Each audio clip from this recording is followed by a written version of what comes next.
Okay, we're here with Matthew Furlan, the producer of Splinter Cell Chaos Theory for Ubisoft. And I was wondering if you could tell us a little bit about what's new with the game. Wow, there's a lot of new things in the game. As soon as Splinter Cell 1 was done, we already had this idea for co-op, and we've decided to do a lot of mock-up, a lot of research on that. But more importantly, we wanted to come out with brand new technologies on the current generation and concept of console, being a good transition for the next generation of console as well. So what we've got on the current generation right now is already an next-gen feeling, and we wanted to get prepared for that. So besides all those technology, we wanted to change the game experience as a whole. Now the game is completely non-linear.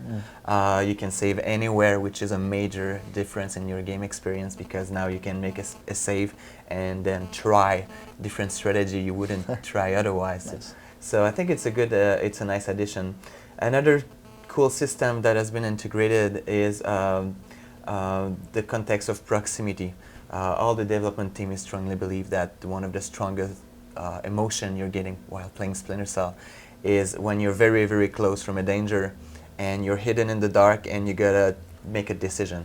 So based on these feelings, we've decided to implement a complete system where as soon as Sam is getting closer to danger, his attitude will change. He's gonna put his hand slowly on his knife, which is obviously a new gadget and probably the biggest symbol of proximity.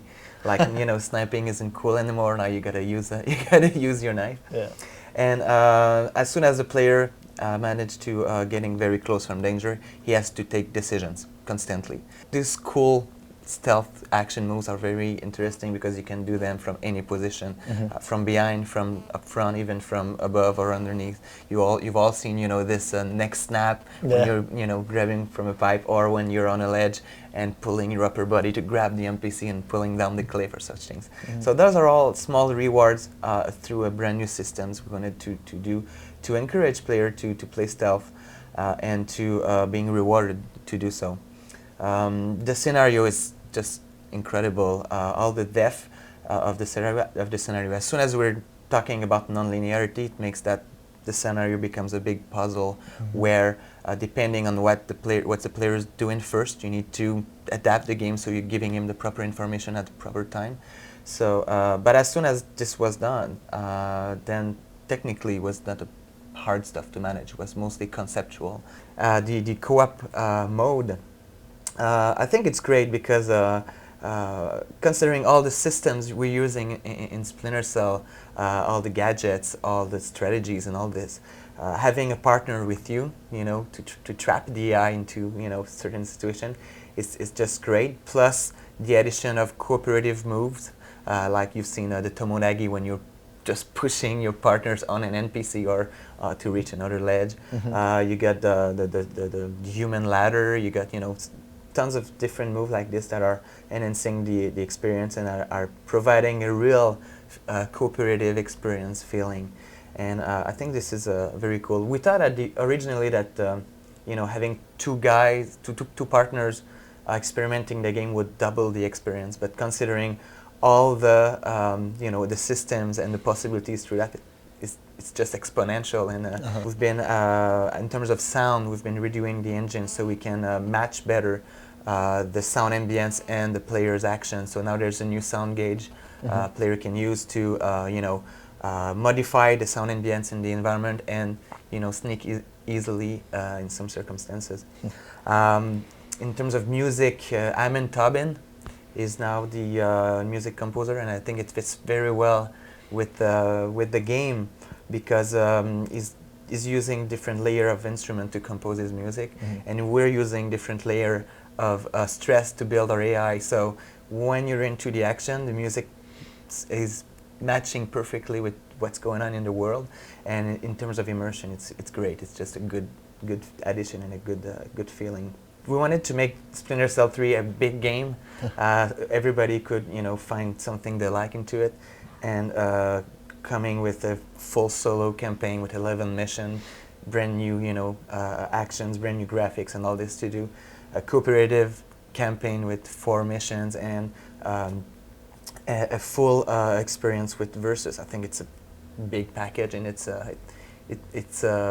I mean, people are gonna play for a while with that.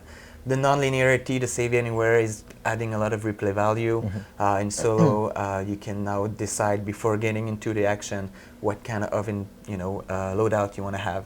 You get some statistics at the end depending on what you've been doing, so you'll know how. I didn't found this sub-objects if we get primary, secondary, opportunity, bonus objectives. So casual gamer would just run into the game and go look for primary.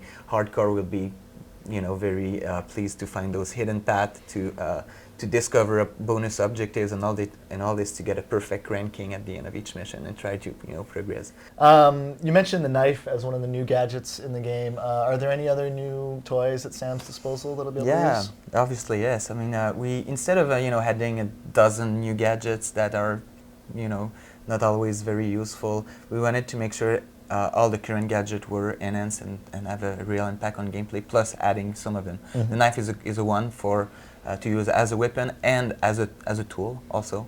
So you can break locks on doors, and you got cuts off bodies Cool. to enter new zones in the level. The OCP is a great addition also on the main pistol. So instead of shooting out light bulbs to make your own security zone, now you can disable any electronic device for a certain amount of time, so you can sneak, and it will have an impact on the AI as well. So if you want to be completely, stealth, it's a good way to proceed. Or I mean, and it will be it will avoid being detected for this, simple reasons. That's part of chaos theory. You can make decisions all the time about being more stealth, being more quiet, or being quick actions and taking more risks. We've been also tweaking different gadgets, like for example the sticky camera we used to have. Now you can you can shoot different several sticky cam and then move back and forth from each other, so you can create your own sort of surveillance camera systems. You get the shotgun, which is very cool in some nice. very stressful situation. You want to clean a room and that's it. You get the foregrip attachment, which makes your reticle more precise, so you can move quicker and get precise shots. Obviously, you get a sniper attachment that is very precise, but it makes a lot of noise. And obviously, you still got your launcher that manage all those gadgets like the sticky cams, the ring airfoils, the sticky striker to send electric shocks and knock out your NPCs, your enemies. So those are all simple things that were there in the original Splinter Cell, but with all these enhancement and those nice touch, it changes a lot the experience, especially since you can go back and forth in the environment because you can save anywhere. And I've been trying this, didn't work. I'm gonna use my save game again and try the best strategy. The Splinter Cell series has always been known for being great-looking games. All the games look really nice on both Xbox and PS2. Have the graphics been overhauled at all? Or, are we going to be seeing anything new? Oh yeah, a lot of work have been done in that matter. When we started with as soon as Splinter Cell 1 was done, we thought we would we were at the very limit of each platform. But I guess we were wrong, because after a few months of R&D, we've been able to reintroduce very important innovations in graphically.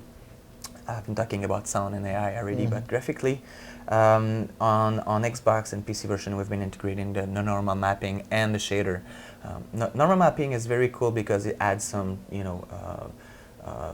sort of more polygons feeling in the environment, but the addition of specular makes it much more obvious. You've seen the probably demo where there was a thunderstorm and you could see all the water reflection and all the organic details in the environment, and this is a great addition. What we've been doing also on PlayStation 2, we wanted to get this feeling. We wanted to come with better visuals, so we had to invent a new technology to make it happen, which we had to give it a name actually, which is the geotexturing.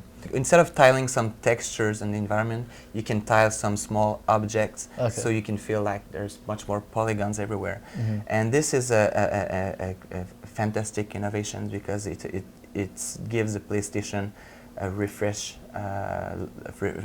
look, and it feels like it's incredible. In fact, it looks even better than what we had on Xbox, you know, and on PC for the previous Splinter Cell. And I think PlayStation 2 gamers are going to be very pleased with these new additions. Excellent. Well, it sounds like everything's shaping up nicely.